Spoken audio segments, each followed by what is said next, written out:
Sauron, the Dark Lord of Middle-earth, is known by a multitude of names that each reveal a different facet of his character and history.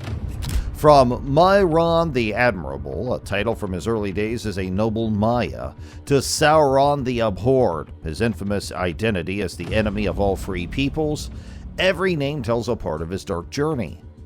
How did a once noble being become the master of shadows and phantoms, feared as the Necromancer and the Eye? These titles bestowed by elves, men, and even his own servants paint a vivid picture of a being whose power and influence cast a long, dark shadow over Middle-earth. Through these names, we glimpse the complexity and terror of Sauron's legacy, from his seductive allure as Annatar, Lord of Gifts, to his reign of fear as the Dark Lord. Well, to uncover all his dark sides and secrets, you have to stay tuned till the end. Sauron, known for his dark reign over Middle-earth, was not always a figure of evil. In the beginning, he was called Mairon, a name that meant the Admirable. Mairon was a Maia, a powerful spirit who served the Valar, the divine beings who helped shape the world. In those early days, he was a symbol of goodness and virtue, admired for his noble qualities and integrity. However, Mairon's path took a dark turn when he became influenced by Melkor, the first Dark Lord and the most powerful of the Valar, who turned to evil.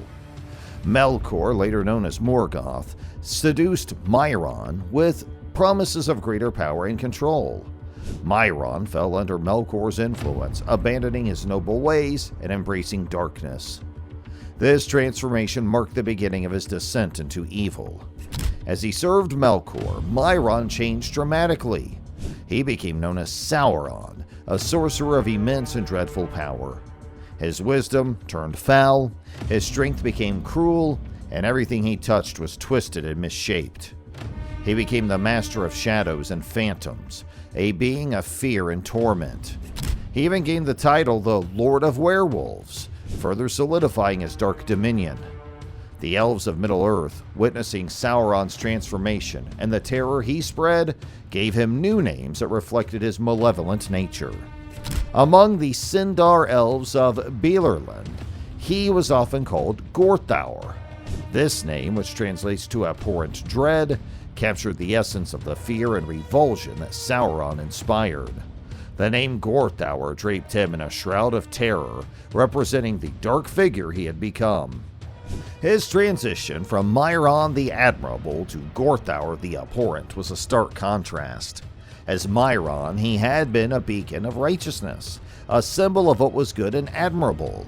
But under Melkor's influence, he became a figure of dread and horror, embodying the very opposite of his former self. This drastic change was not only a physical transformation, but also a moral and spiritual corruption. Throughout his time in service to Melkor and beyond, Sauron continued to amass power and spread fear. He became known for his ability to control and dominate others, using his knowledge and strength to further his dark ambitions. His dominion was marked by torment and suffering, as he imposed his cruel will upon the lands and people of Middle-earth. The elves, who had once known him as Mairon, now saw him as a source of evil and destruction. The name Gorthaur was a fitting tribute and label for someone who had become a master of malevolence. It reflected the revulsion and dread that his presence evoked, a far cry from the admiration it once inspired. As we know, he was known by many names throughout his life, and the elves of Middle-earth had their own unique ways of referring to him. In Quenya, the language of the High Elves, he was called Njorshis, which means mist of fear. This name highlighted the dark and menacing shadow that his presence cast over the lands he controlled.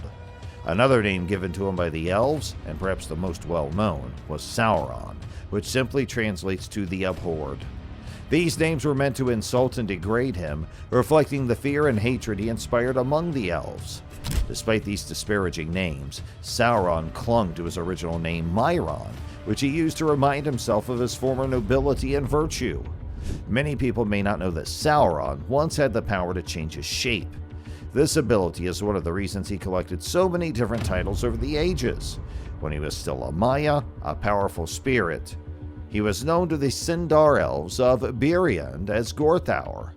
And before becoming evil, Sauron served Melkor, the first Dark Lord, and was considered the greatest and most trusted of Melkor's servants. Sauron's shape-shifting ability allowed him to take on many forms.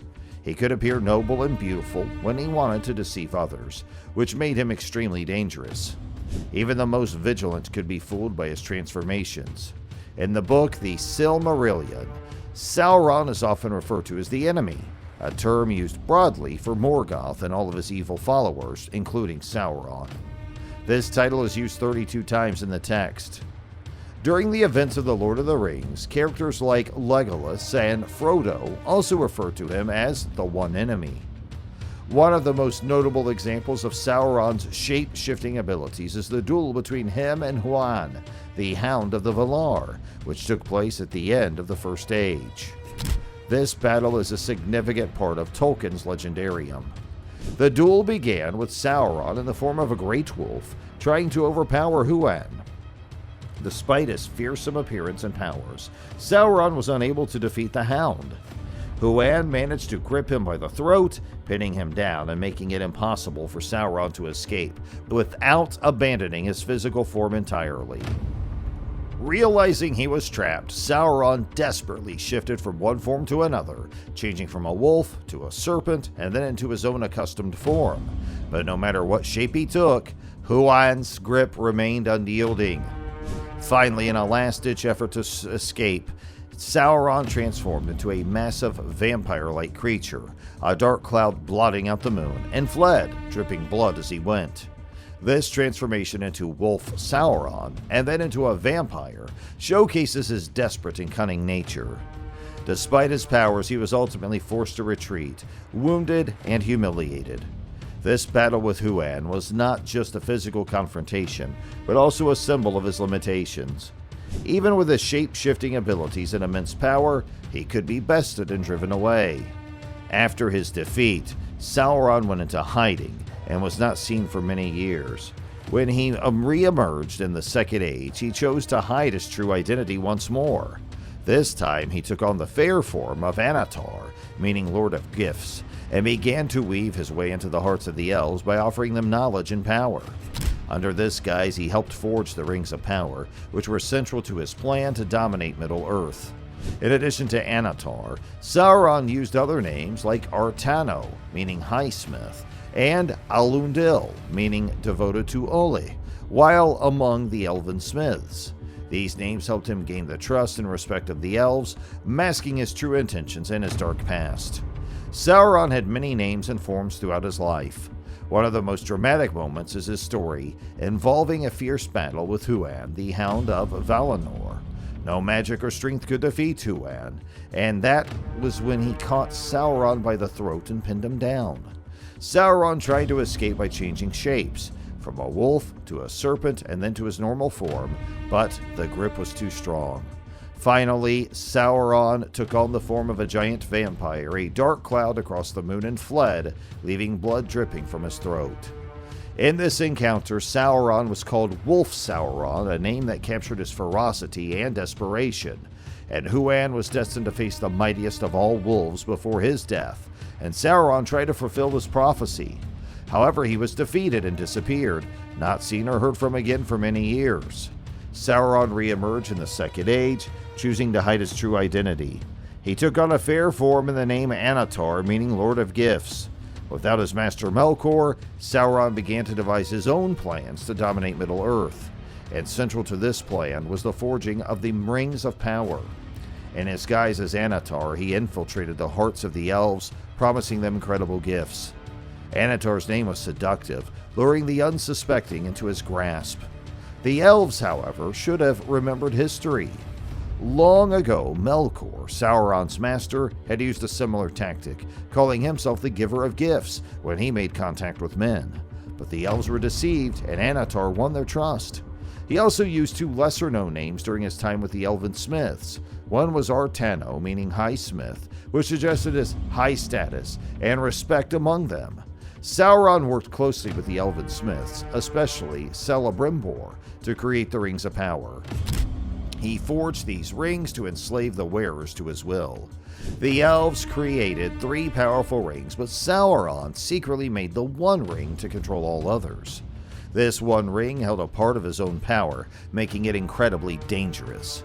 When the elves realized they had been betrayed, they hid their rings from Sauron, and this angered him, leading to a brutal war in which Sauron sought to retrieve the rings and assert his dominance. Despite initial successes, Sauron faced strong resistance. The elves, joined by the Numenorians, pushed back against his forces. During this time, Sauron used another name, Aulë, meaning devoted to Aulë, to gain further trust from the elves. Aulë was one of the Valar, revered as a great smith, and by associating himself with Aulë, Sauron positioned himself as a figure of great knowledge and skill in craftsmanship. Sauron's deceit was eventually uncovered, and the elves turned against him. Despite using the trust of the elves, Sauron continued his quest for power. His ambition led him to Numenor, the island kingdom of men. There he manipulated the Numenorians, leading them to worship Melkor and defy the Valar. This resulted in Numenor's downfall, but Sauron survived, returning to Middle-earth. Back in Middle-earth, Sauron rebuilt his strength and aimed to conquer the world. He re-established his fortress in Mordor and forged alliances with various dark creatures and men who were drawn to his power. The One Ring remained his greatest tool for control, and he sought to recover it after it was lost. Despite his many defeats, Sauron never gave up his pursuit of dominion over Middle-earth. His ability to change forms and names made him a master of deception, always finding new ways to infiltrate and corrupt. From Mairon, the noble Maia, to Sauron, the abhorred, his journey was marked by a relentless drive for power. Sauron, again once known as Mairon, started his existence as a noble being. He was a Maia, a powerful spirit in service to the Valar, the gods of the world. And in those early days he was not evil, but admired for his integrity and righteousness. His original name, Mairon, meant the admirable. However, Mairon's path took a dark turn when he was tempted by Melkor, the original Dark Lord. Under Melkor's influence, Mairon changed, becoming a sorcerer of terrible power and cruelty, and the elves began calling him Sauron, meaning the abhorred, and Gorthaur, which translates to abhorrent dread. These names reflected the fear and loathing he inspired. Sauron was not just a powerful sorcerer, he was also a master of disguise. He could change his form at will, which is why he had so many different names. And in his early days, the elves and Beleriand called him Gorthaur. Later, during a battle with Huan, the Hound of the Valar, Sauron shifted shapes multiple times, from a wolf to a serpent and then to a vampire, and finally fled in defeat. After many years, Sauron re-emerged in the Second Age. This time he hid his true identity, taking on the name of Annatar, which means Lord of Gifts. Without Melkor to guide him, Sauron devised his own plan to conquer Middle-earth. He presented himself as a bringer of gifts to the elves, promising them great things. The elves unfortunately trusted him and accepted his help in forging the Rings of Power. Sauron's deception was successful, and he secretly forged the One Ring to control all the other rings.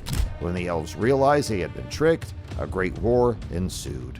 Sauron fought fiercely to reclaim the rings and expand his control. Despite initial victories, he was eventually captured by the Numenorians, powerful men from the island of Numenor. In Numenor, Sauron used his cunning to manipulate the king, leading the island to its downfall. Even as Numenor was destroyed, Sauron managed to survive and return to Middle-earth. There, he rebuilt his fortress in Mordor and continued his quest for power. In Mordor, Sauron forged the One Ring in the fires of Mount Doom, solidifying his title as the Lord of the Rings. He also took on other names such as Lord of Mordor, Lord of the Black Land, and the Lord of the Dark Tower. These titles reflected his growing dominance and the fear he inspired across Middle-earth. Sauron's ability to change forms and identities made him a master of deception. He could appear fair and noble, earning trust before revealing his true, malevolent nature. One of his most audacious moves was taking the name Aulë, meaning devoted to Aulë, despite having long betrayed Aulë. This false reverence was a hidden insult under a veil of respect. Throughout his long existence, Sauron used many names and titles, each reflecting his complex nature and relentless ambition. He was known as Wolf Sauron after his battle with Huan, and later as Zigur the Great, meaning wizard, in Adunaic. He also called himself Tar Mairon, or King Admirable, celebrating his dominance over men. His vanity led him to adopt grand titles like the King of Men, the Lord of the Earth, and the King of Kings. And now comes the most interesting part of Sauron's journey. It was the yearning of Ar-Pharazôn, the Golden King of Numenor, to be known as the supreme ruler of all lands. This desire consumed him, for he was the proudest and most powerful of the Numenorian kings. His ambition knew no bounds, and he looked upon the dominion of Sauron with envy and disdain. Sauron the Great held sway over Middle-earth, and it was his claim as King of Kings that drove Ar-Pharazôn to wrath. The Numenorians were a people of great might and splendor, and even Sauron's own servants deserted him in fear of their power. Seeing this, Sauron humbled himself before Ar-Pharazôn, doing homage and seeking pardon. Yet this act of submission was but a prelude to greater deception. In the ensuing clash, Ar-Pharazôn emerged triumphant, capturing Sauron and bringing him in chains to Numenor. Here in the land of the Numenorians, Sauron concealed his true identity under the guise of Zigur. Through cunning and sorcery, he deceived the Numenorians, turning their hearts towards the worship of Melkor, the dark enemy of the Valar, the guardians of the world. Amidst the chaos, Amandil, father of Elendil, saw through Sauron's deceit. He foresaw the peril that awaited Numenor if they continued down the path of rebellion against the Valar. Instead of joining the war against the Valar, Amandil sailed westward to seek the aid of the Valar, warning them of the growing darkness and treachery of Sauron. Before departing, Amandil pronounced upon Sauron the name that would forever echo through history: Sauron the Deceiver. Numenor's doom came in a cataclysmic flood that swallowed the island beneath the sea. Sauron perished in the deluge, but his spirit endured, fleeing back to Middle-earth. Although his physical form was destroyed, Sauron's malice and ambition remained undiminished. He rebuilt his strength and forged a new body for himself, but he could no longer take on fair forms of beauty. He was now confined to the shape of a Dark Lord, the physical manifestation of his malevolent soul. Despite his setbacks, Sauron's power began to grow once more. Whispers of a dark presence spread throughout Middle-earth. Some called him the Shadow in the south, others the Shadow in the east, and still others the Shadow in the forest. These names foretold the fear and uncertainty that would swell in the hearts of the wise as a shadow of Sauron's influence spread. In The Hobbit, the presence of a mysterious figure known as the Necromancer began to be felt. To some, he was a shadowy and malevolent force lurking in the depths of Dol Guldur. His true identity remained a mystery, and tales of his power and evil deeds grew as his influence extended throughout the lands. As Sauron regained his strength, his plans unfolded in secrecy. Dark creatures stirred, and whispers of his return to power reached those who were vigilant. The name Necromancer struck fear into the hearts of many, though few realized that this figure was none other than Sauron, the ancient enemy of Middle-earth. Gandalf the Grey, ever watchful, investigated the growing darkness and uncovered the truth of the Necromancer. He discovered that Sauron had returned to Dol Guldur and was gathering his strength once more. This revelation set the stage for the events that would lead to the War of the Ring. Throughout Middle-earth, the presence of Sauron's influence was felt. From the halls of kings to the quiet homes of the Shire, everyone was affected by the growing darkness. The pride and ambition that drove Ar-Pharazôn to challenge Sauron were echoed in the hearts of others who sought power and dominion. The story of Sauron's a tale of deception, ambition, and the corrupting influence of power. From his rise to power in Numenor to his return to the shadows of Dol Guldur, Sauron's journey is marked by his ability to deceive and manipulate. Despite his many defeats, he never truly disappears, always planning his return and seeking new ways to extend his dominion over Middle-earth. In The Hobbit, Sauron's shadow looms large, even when he is not directly seen. His influence shapes the events of the story and drives the actions of characters like Thorin Oakenshield and Bilbo Baggins. The quest to reclaim Erebor and the battle against the dragon Smaug are just pieces of the larger puzzle. Behind these adventures lies the greater threat of Sauron's return to full power. As we follow the journey of characters like Bilbo, Gandalf, and Aragorn, we see how Sauron's plans unfold. The quest to destroy the One Ring and the battle for the fate of Middle-earth are just parts of the larger story. Behind these quests lies the larger threat of Sauron's return to full power. In the vast and ancient lands of Middle-earth, beyond the safety of familiar realms, lie treacherous territories shrouded in darkness. To the north, the slopes of the Grey Mountains are infested with goblins, hobgoblins, and orcs of the foulest sort. These creatures lurk with malice, ready to strike any who dare to venture near. In the south, an even greater danger looms, the domain of the Necromancer. Tales of this malevolent sorcerer spread fear among all, and wise voices caution against going anywhere near the shadow of his dark tower. These lands, overshadowed by the looming presence of the Necromancer, are fraught with peril. Within these realms, Sauron, the ancient adversary of Middle-earth, continues to wield his dark influence. While The Hobbit provides little insight into his activities, The Lord of the Rings reveals a plethora of names and titles associated with Sauron, despite his inability to change forms. Foremost among these titles is the Dark Lord. He's also known as the Dark Lord of Mordor, the Second Dark Lord, the Power of the Black Land, and by Gandalf as the Dark Power. These names are uttered with both fear and defiance, reflecting the weight of Sauron's malevolence and the enduring struggle against his dominion. Gandalf, the Grey Wizard, defies Sauron by calling him the base master of treachery. This title cuts through the veil of deceit that Sauron weaves, exposing the darkness within. In contrast, Saruman, the White Wizard who falls into darkness, flatters Sauron with the title of the Ruler, a grim recognition of his supremacy. Other agents of Sauron, such as the Mouth of Sauron and the Nazgul, revere their master with the title Sauron the Great. This reverence is steeped in fear and subservience, acknowledging his vast power and dominion over the hearts of men. The Shades of Darkness continue to paint his titles. Gollum, in his trembling whispers, refers to Sauron as the Black One, while Isildur, who once held the One Ring, names him the Black Master. Each of these names is a brushstroke of fear upon the canvas of Sauron's being, a testament to the terror he inspires and the evil he embodies.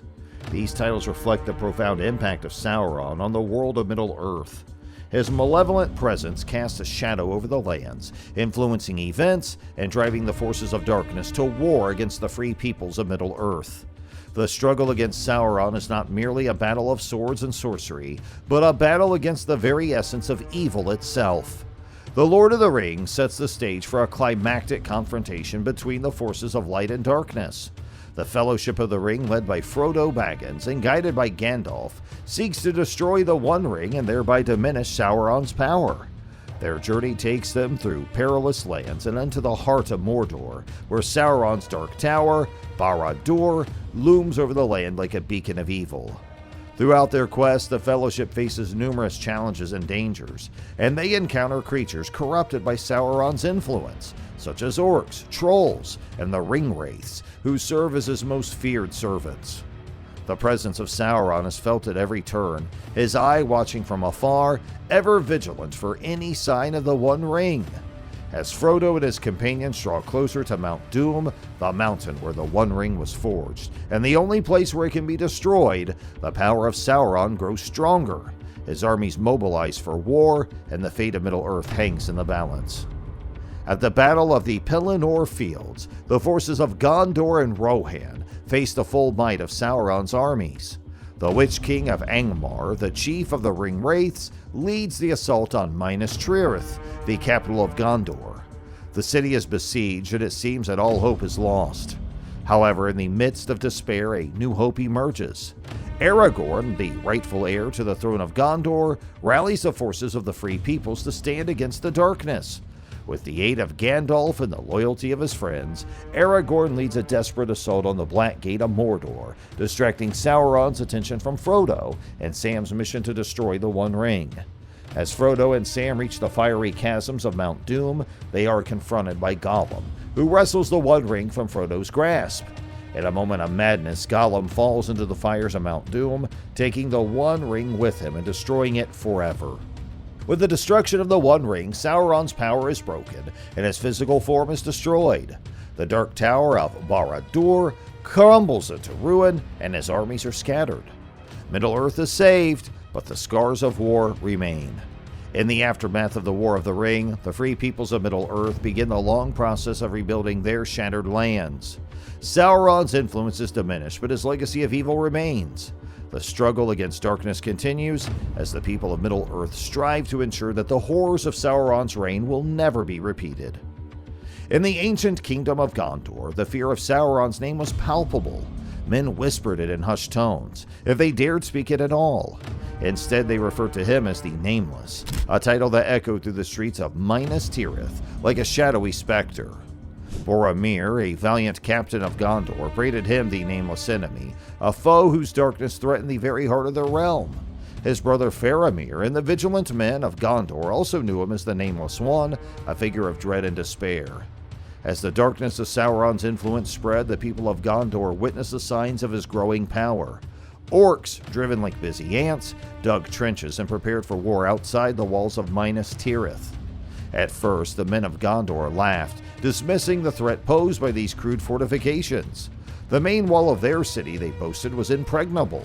Not even the Nameless One himself could enter here while we're yet alive, they proclaimed confidently. But beyond the physical threat of his armies and fortifications, Sauron was also known and feared as the Eye, or the Great Eye. These names were symbolic of his unyielding gaze and his commanding aura, which could pierce through darkness and despair, instilling fear and obedience in those who served him. However, beyond the ominous gaze of the Eye lay a deeper truth. It reflected the emptiness at the core of Sauron's being, a void that no amount of power or conquest could fill. Sauron was more than just a Dark Lord or a tyrant. He was a being of unfathomable complexity, a paradox of light and shadow, power and emptiness. And at the center of it all stood the Eye, a symbol that struck fear into the hearts of all who beheld it. In Tolkien's rich mythology, Sauron had many identities, each reflecting a different aspect of his character and influence. Some knew him as Mairon the Admirable, a figure of order and efficacy, who served the will of the Valar in the early days of Middle-earth. Others lived under his rule and knew him as the King of Kings, a ruler who promised opulence and joy, but brought only despair and subjugation. To his followers, he was a stalwart commander, a leader whose strength and cunning were their only hope of survival in a world threatened by darkness and chaos. But to the free peoples of Middle-earth, he was the Dark Lord Sauron, the embodiment of malevolence and tyranny, the epitome of all that is despised and abhorred. This kaleidoscope of identity speaks to the profound depths of Tolkien's world-building. Each name and title is a gem in the crown of the Dark Lord Sauron, illuminating his unmatched prowess as a character of mythic proportions. It underscores the lasting impact of his legacy and the enduring struggle against the forces of darkness in Tolkien's epic tales. In The Lord of the Rings, the battle against Sauron is not just a physical conflict, but a spiritual and moral one as well. It is a testament to the courage and resilience of the free peoples of Middle-earth, who stand united against the darkness that threatens to engulf their world. The story of Sauron is a cautionary tale, a reminder of the dangers of power and the importance of remaining vigilant against the forces of evil. As we reflect on the journey of characters like Frodo Baggins, Gandalf, and Aragorn, we see how Sauron's plans unfolded. The quest to destroy the One Ring and the battle for the fate of Middle-earth were just pieces of the larger puzzle. Behind these quests lies the larger threat of Sauron's return to full power. Throughout The Lord of the Rings, the presence of Sauron's influence was felt. From the halls of kings to the quiet homes of the Shire, everyone was affected by the growing darkness. The pride and ambition that drove Ar-Pharazôn to challenge Sauron were echoed in the hearts of others who sought power and dominion. What are your views on this? Let us know in the comments section below. What do you think about Sauron? And which of these names do you think is the one that fits him the most? We'd also love to hear your comments on this, so make sure you tag them in the comment section below. Don't forget to like and subscribe to our channel, and please share it with any other family and friends of yours and fellow fans of all things Tolkien, the Fellowship, the Lord of the Rings, and more. Hey, we appreciate you spending time with us today, and we'll look forward to catching up with you in our next one. And you'll know when our next one is if you press that notification bell, which allows you to stay updated on all of our latest uploads. Have a great day, and thanks for exploring.